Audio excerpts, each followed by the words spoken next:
Welcome back to our channel. आज video आप देखो कंपनी आम कम सरला आम केमी बसचु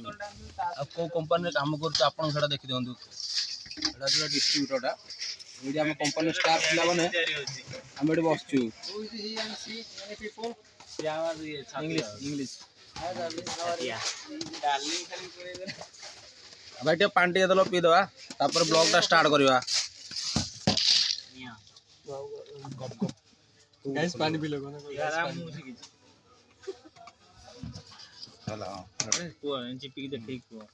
कोड चिपी एई वाला आयो फेगटा एई वाला हलेले कोड एटा चिपी मुड़ी मारी भांगी दो रे कोना एटा चिपी वाला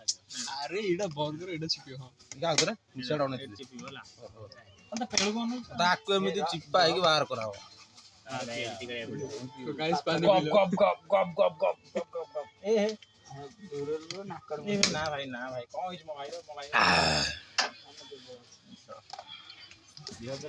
आज काम रे टाइम हेलन तो सबुदिन काम 4टा कि 3टा इधर सरी जाए किंतु आज ये काम सर सर टाइम केते 6टा बाजी गलानी एटा एक्चुअली हम छुट्टी टाइमटा भाई केते काम कराला कहि दियंतु दिए भाई नियति मैक्सिमम 20 किलोमीटर चली गली रनिंग हो जा भीतर सार हम दुख स्टॉप आज पिनथिला एक्चुअली केते 20 किलोमीटर हे दांदा आ भाई तमर आज काम केन देला हम तो चलछि तमे सब गला पर भी हम चलछो भाई तम वीडियो डे लाखो जी लेट प्रोसेसिंग होतो देखो भाई पुराना मॉडल फोनटा 2017 मॉडल फोनटा एटा किसी कथा नै भाई एटी हमर चिकनिया टोका बडे बइছে भाई ब्लॉगटा एबे सेति की ताऊ कालीरो वीडियो रे निश्चय देखा हला डेली पकली व्यूज हो